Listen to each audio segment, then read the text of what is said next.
안녕하세요. 이렇게 채널로 인사드리게 되다니 감개무량하네요. 반갑습니다.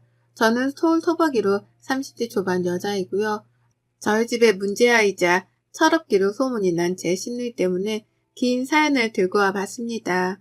간단히 가족 소개부터 하자면 저는 2살 연상의 남편이랑 1년 전에 결혼을 했고요. 그런 남편에게 5살 아래의 여동생이 있습니다. 제가 아가씨라고 부르는 제 시누이 말이죠. 저희 부부가 직장생활 때문에 서울에서 자취를 해오다가 결혼하며 살림을 합친 지 이제 막 1년입니다. 서울 집값을 무시 못해서 집을 사지는 못했고 각자 살던 집의 보증금을 빼고 모아놓은 돈을 태클까지 모아서 작은 전셋집 하나를 마련했어요. 당연히 신혼부부 전세자금 대출도 받았고요. 양가 부모님들은 아무 도움을 주지 않으셨습니다.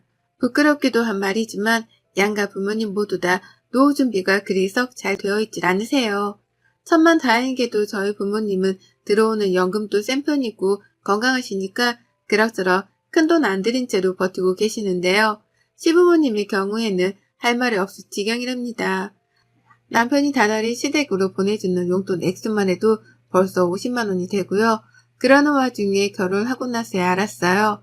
시부모님 사시는 집이 자가가 아닌 월세고 그 집에서 나오는 공과금까지도 남편이 따로 내주고 있다는 걸 말이죠. 저도 저희 부모님이 그리 잘 사시는 분들이 아니셔서 할 말은 없는 처지지만 이건 정말 너무하다 싶더라고요.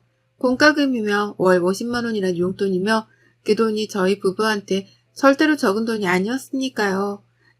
이런 돈 문제만으로도 저는 결혼 1년 만에 10년은 폭삭 늙어버린 것 마냥 마음고생을 하며 사는 중이었습니다. 제가 부부 대표로 생활비 관리를 하는 입장이었는데요. 매번 시댁으로 빠져나가는 돈이 한 문큼이다 보니 한숨이 절로 나오고 덩달아 마음고생을 할 수밖에 없었던 거죠.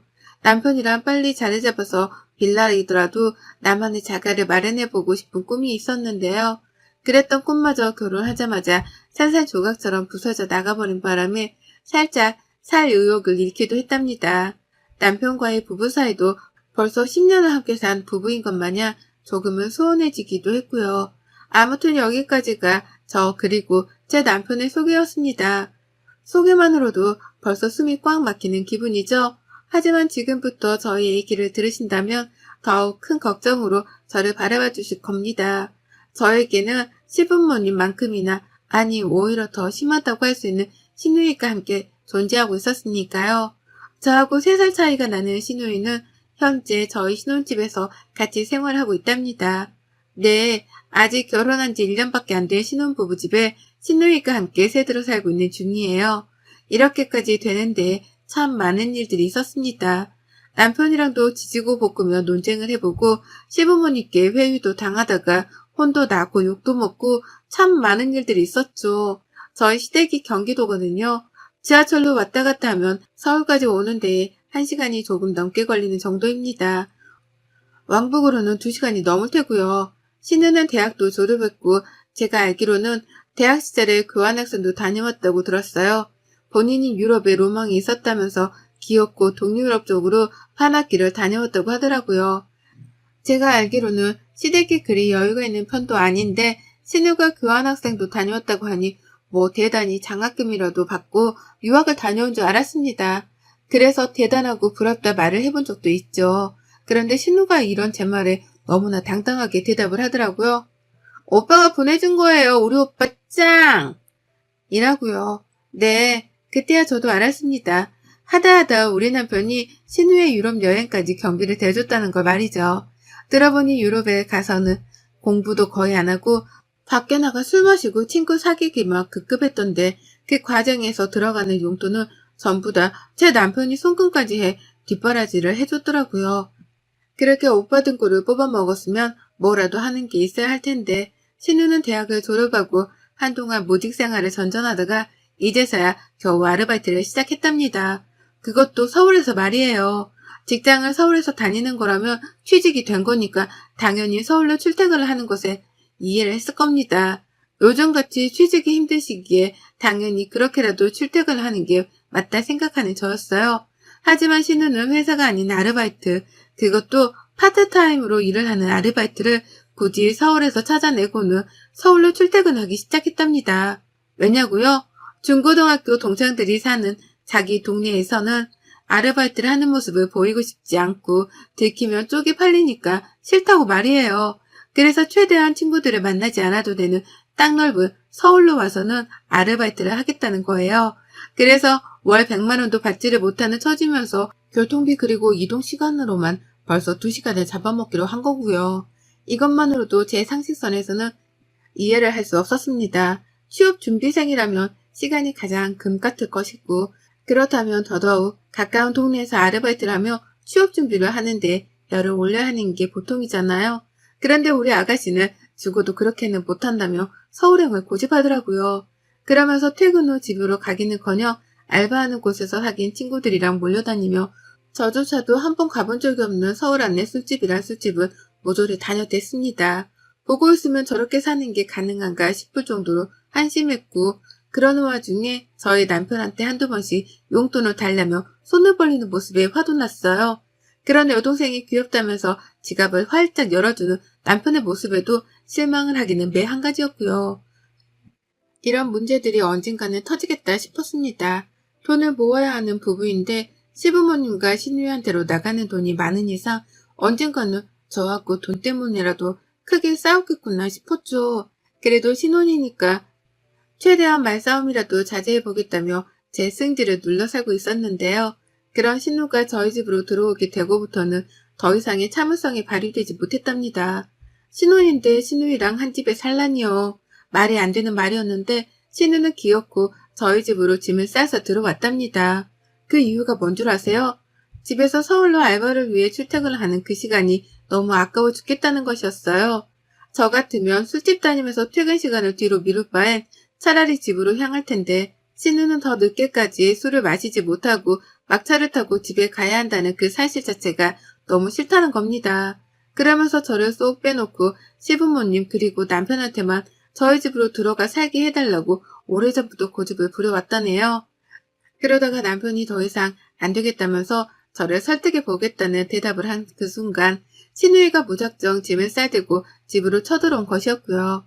저희 집에 방이 2개였어요. 하나는 당연히 부부방이고 다른 하나는 짐들을 놓는 선반 큰 걸로 벽에 붙여놓고서 그 맞은편에는 컴퓨터 책상을 들여놨습니다. 남편이 가끔 집에서도 일을 해야 할 때가 있어 그때를 대비해서 서재처럼 쓰게 해놨죠. 근데 신우가 그 방 비어있는 거나 다름없지 않냐면서 쳐들어온 거예요. 그리고는 그 방을 정말로 싹 다 비우고 자기 방으로 쓰기 시작했고요. 나이도 어린데 어디서 이렇게 남 생각도 못한 채 뻔뻔하게 굴 수 있는 건가 싶더라고요. 뻔뻔하게 내 남편에게 도움을 요청하는 모습이 시부모님과 다를 것 하나 없어 보여서 섬뜩하기도 했답니다. 하지만 그 순간에 받았던 섬뜩함은 살면서 겪은 경험들에 비하면 아무것도 아니었어요. 이제 막 신우이랑 함께 살게 된 지가 2달이 조금 넘어가는데요. 저는 그 짧은 시간 동안 혀와 입이 너덜너덜해졌을 정도로 남편과 미치도록 논쟁을 펼쳤답니다. 신우이를 내보내달라는 저의 입장과 잠깐만의 거주일 뿐이니 이해를 해달라는 남편의 입장이 팽팽하게 맞섰거든요. 저희 남편이 지동생을 평소에도 끔찍하게 아끼는 편이었습니다. 가족 사랑이 워낙 특출나고 그 집안의 기둥이나 다름이 없다 보니 시댁 챙기는 것만큼은 제가 봐도 정말 으뜸이었어요. 하지만 그렇다고 해서 남편이 제게 좋은 남편인 것은 절대로 아니었습니다. 시부모님 용돈 그리고 시누이 용돈으로 나가는 돈만 하더라도 한두 푼이 아니었는데 이제는 꽁으로 시누이까지 한 집에서 재우며 먹여 살려 한다는 생각하니 뒷골이 다 땡길 지경이었어요. 그래서 보내달라고 설득하고 화를 내며 별짓을 다 해도 안 되겠다 싶던 때에 타협을 하고자 했어요. 시누이한테 최소한의 월세라도 받아내야겠다 싶었던 거죠. 하지만 남편은 한결같더라고요. 어떻게 내가 오빠가 돼서는 내 여동생한테 월세를 내라고 하냐? 그냥 잠만 얹혀서 사는 것뿐인데 라고 하면서 오히려 저를 이해하지 못했답니다. 잠만 자는 걸로 생각을 하더라고요. 집에 들어와 살면서 먼저 나서서 밥을 해준 적도 없고 그렇다고 청소를 해준 적도 없고 하다못해 세수를 하고 세면대 주변으로 튄 물기를 단 한 번도 닦아낸 적이 없는 신우였는데도 말이죠. 가정주부도 아니고 그렇다고 집에서 살림해주는 가정부도 아닌 저에게 당연하다는 듯이 세탁물을 건네주며 빨아달라고까지 말을 하던 신우였습니다. 그런데 남편은 그런 모습을 본 적이 없다는 이유만으로 자기 여동생을 남이 아닌 손님 대접도 해주라며 절 타일렀어요. 마치 제가 못되어 먹은 생각을 하며 자기 여동생을 쫓아내 궁리만 한다는 것 마냥 비아냥대면서요. 그런 취급을 받는데 정말 너무 서럽더라고요. 결혼하고 나서 가뜩이나 눈물이 많아진 저였습니다. 혼자 살 적에는 돈이며 시댁이며 그런 사소한 것들에서 오는 걱정들이 하나도 없었기 때문에 많이 즐기고 살았는데요. 결혼하고 나서부터 자잘한 것들이 주는 스트레스가 너무 크더라고요.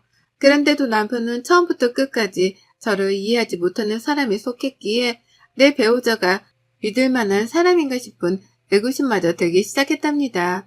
첫 단추가 제대로 꼬였으니 그 후에 꼬매려는 단추들이 연속해서 얽힐 수밖에요. 저희 부부의 관계는 시댁 식구들 때문에 딱 그런 식으로 얽히고 설키며 꼬여갔어요. 그런데도 남편은 신우가 계속 저희 집에서 지내는 걸 허락하는 입장이었고 언젠가부터는 내 집안에서 내가 외톨이가 되어갔어요. 퇴근하는 길도 재밌지가 않고 집에 있어도 신우를 보면 괜히 화가 차오르더라고요. 같이 TV라도 보면 신우는 손가락 발가락 하나 까딱하지 않은 채 드러누워 있으려고만 하고 그런 신우 옆에 앉아 같이 수다를 떠는 남편을 보면서 혹 신우가 남편의 마누라인가 싶은 더러운 생각도 들었답니다. 그 사이 배가 고프다며 결국 먼저 나서서 부엌으로 들어가야 했던 건 저였고 제 손으로 밥을 차려내고 나서야 신우이는 소파에서 엉덩이를 떼고 일어섰어요. 꼬울의 배는 고픈지 제가 해주는 밥을 지금껏 단 한 번도 거른 적이 없었답니다. 그런데 이보다 더 큰 문제가 또 있었어요. 바로 신우이의 그 성질머리가 대체로 늘 고약스럽고 변덕이 심하단 거였죠. 잘 지낼 때는 이렇게 조용히 지내긴 했으나 신우가 술을 왕창 마시고 들어온다거나 밖에서 무슨 안 좋은 일이라도 있는 날에는 그 히스테리를 집에서 부리느라 난리였습니다. 남의 집에 얹혀 사는 주제에 지 승질머리를 다 부려가면서 한 번은 제게 소리를 지르더라고요. 아, 내 방에 들어왔었어요? 라고 하면서요. 저는 그 당시 애도 안 낳았는데 제가 무슨 사춘기 자식이라도 키우는 줄 알았습니다. 내 집이고 내 방이기도 한 신우 방에 들어가서 청소기 하나 민 걸 가지고는 의자 방향이 달라 보인다면서 제게 따져 묻더라고요. 왜 남의 방에 함부로 들어가냐면서요. 보다 못했는지 남편이 나서더라고요. 소리 그만 지르고 배달 음식 먹고 화풀 나면서 신우를 달래주겠다고 또 돈을 쓰려 했답니다. 그러면 신우는 대화가 안 통한다며 자기 혼자 더 소리를 지르다 획 하고 집을 나가버렸어요. 네, 다 큰 성인이 그냥 그러고 지 혼자 토라져 집을 나가버리는 황당한 상황이 연출된 거죠. 그러면 남편은 그런 신우를 잡겠다고 따라 나섰다가 무시했다가 또 전화를 했다가 결국 용돈을 주겠다는 말을 하고 나서야 신우를 데려올 수 있었답니다. 신우가 용돈을 주겠다는 남편의 말에 화가 풀려서는 집으로 기어 들어왔거든요. 옆에서 이런 남매의 모습을 지켜보며 정말 머리가 빙 도는 줄 알았네요. 뭐 이런 것들이 다 있나 싶어서 말이죠. 내일 모레 서른인 아가씨가 화를 내며 내 집에서 내 집을 뛰쳐나가는 것도 황당해 죽겠는데 그런 신우의 화를 풀어준다며 회유하고 달래다 급기야 용돈을 준다는 말로 회유를 하는 남편이라니. 제가 어디서부터 어디까지 이해를 해야 하나 싶은데 더 화가 났던 것은 바로 그 용돈에 있었어요. 남편이 주겠다고 한 그 용돈을 감히 저희 부부 생활비에서 빼다 준 겁니다. 집이 자가도 아니고 현재 전세자금 대출도 걸려있고 앞으로 가정을 일구려며 모으고 벌어야 할 돈이 산더미 같은데 답도 없는 인생을 사는 신우이의 기분 하나를 풀어주겠다며 우리 생활비를 쪼개다가 가져다 준 거예요. 황당히 말도 안 나오는 이 답답한 상황이 지난 2달이 넘는 시간 동안 무려 4번이나 반복이 되었습니다. 매번 신우이가 화가 난 이유는 달랐었고 대다수는 이미 신우이가 밖에서부터 기분이 나쁜 채로 집에 들어왔을 때 벌어졌어요. 밖에서 화가 나서 집안에서 엄한 사람한테 화풀이를 했던 거죠. 대체로 그 엄한 사람은 저였고요. 그리고 바로 일주일 전 신우가 또 집을 나갔어요. 애가 글쎄 그동안 남자친구를 사귀었는데 그 남자친구가 알바하는 식당에서 같이 근무를 하던 동료였나 보더라고요. 그런데 그 남자친구랑 싸우는 바람에 같이 일하는 내내 불편하고 속이 뒤집어질 것 같았다는 말을 방 안에서 소리를 지르며 하더라고요. 자기 친구한테 말이죠. 어찌나 소리를 질러대는지 저조차 눈치가 보일 지경이었어요. 그런데 그때 신우가 갑자기 방에서 문을 열고 나왔습니다. 방문 여는 소리가 너무 갑작스러워 제가 부엌에서 뒤돌아 정수기 물을 뜯어 말고 깜짝 놀라서 그만 컵을 떨어뜨리고 말았어요. 물은 사방으로 튀기고 흘렀고 제 양말은 이미 다 젖었답니다. 이 상황에서 여러분들은 어떻게 하실 건가요? 당장에 괜찮냐며 물어봐야 하는 게 먼저이지 않나요? 적어도 우리 남편 때문에 얽힌 가족이라면 말이죠. 그런데 신우는 이렇게 말했답니다. 지금까지 내 얘기 엿듣고 있었어요? 왜 엿들었어요? 집이 코딱지만 해서 아무리 대화가 잘 들린다고 하지만 너무 예의 없는 거 아니에요? 라고요. 그러니까 신우는 지금까지 밖에서 지 남친이랑 싸우고 들어올 때마다 저희한테 화풀이를 하고 집을 나간 것 같은데 생각할수록 분했습니다. 남의 집에 멋대로 쳐들어와 얹혀 사는 걸로도 이미 충분히 화가 날 수밖에 없는 상황이었는데 집주인 눈치를 보며 잘 지낼 생각을 하기는커녕 지 성질을 있는 그대로 표출하다니요. 그것도 아직 다 친하지도 않은 저한테 말입니다. 내가 얼마나 만만했으면 일어나 싶기도 하고 지 오빠를 얼마나 우습게 여기면 오빠가 옆에 있는데도 저한테 소리를 지를 생각을 했을까 싶더군요. 그래서 남편을 쳐다봤어요. 어떻게 반응을 하는지 보려고요. 제 남편은 소리치는 신우를 말리겠다며 바로 저희가 있는 부엌으로 오긴 했습니다. 옆에 와 서 있긴 했어요. 그런데 아무런 말을 하지 않았습니다. 상황을 파악하고 말고 따질 것도 없었는데 그 와중에 신우가 왜 화가 나는지를 파악하겠다면서 팔짱을 끼고 신우 말을 귀 기울여 듣더라고요. 거기에서 제가 1차로 열받았고요. 두 번째로는 이내 입을 연 남편의 말 때문이었습니다.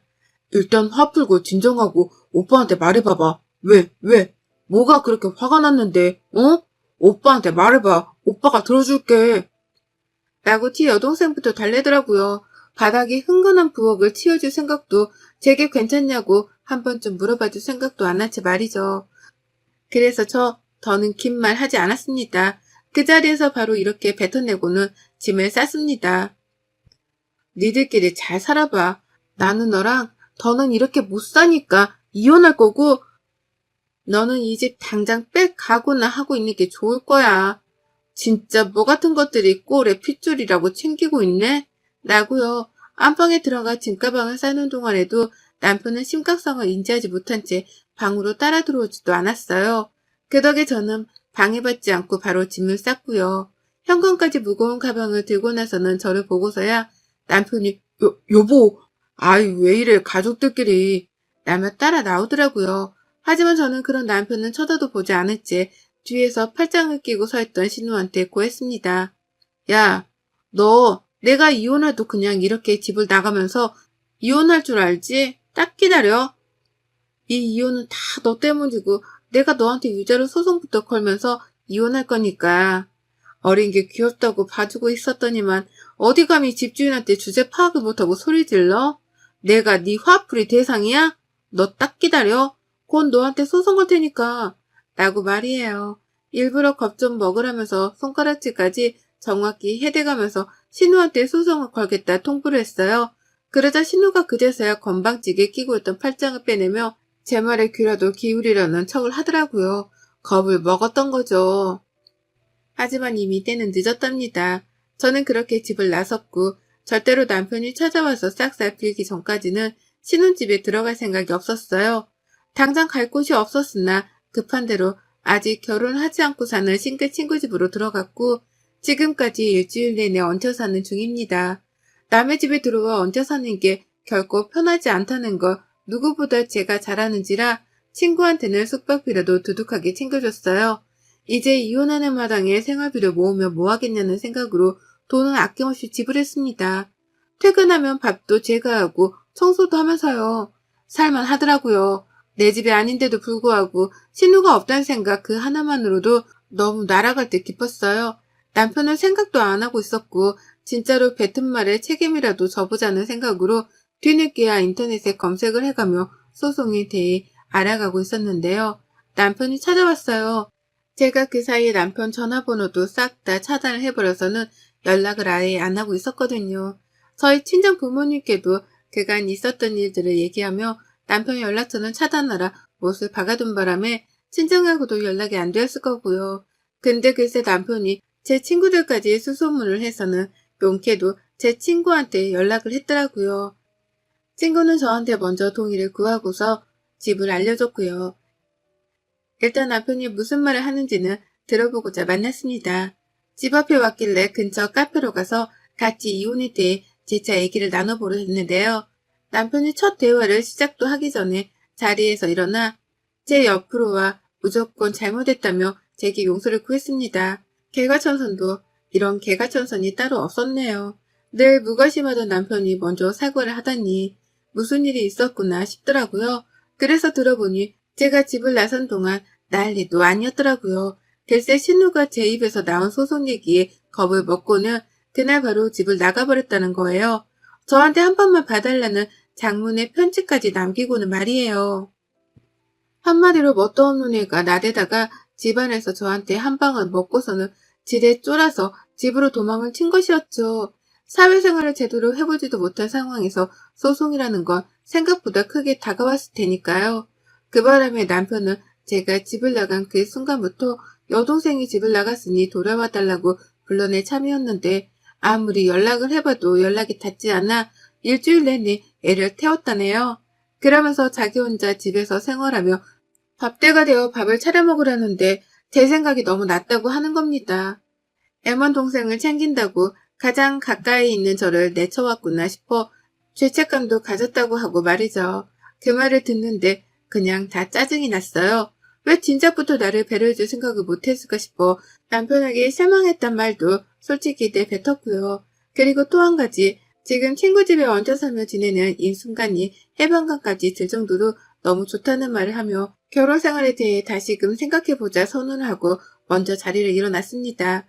당연히 남편은 자기 여동생한테 한 것처럼 이제는 저한테 매달리고 어루 달래려 하며 붙잡더라고요. 화를 풀라고 말이죠. 하지만 남편이 그러면 그럴수록 저는 더 섭섭함이 커져갔어요. 나한테도 충분히 이렇게 잘해줄 수 있었던 사람인데 그동안 우선순위가 신우여서 신우한테만 잘해줬다고 생각을 하니 가슴이 아팠던 거죠. 이럴 거면 왜 결혼까지 했나 싶기도 했고요. 그래서 전 붙잡는 남편을 재차 뿌리쳤습니다. 그리고 당분간은 이 집 나온 처지를 이어갈 것 같아요. 다시 집으로 들어가긴 해야겠죠?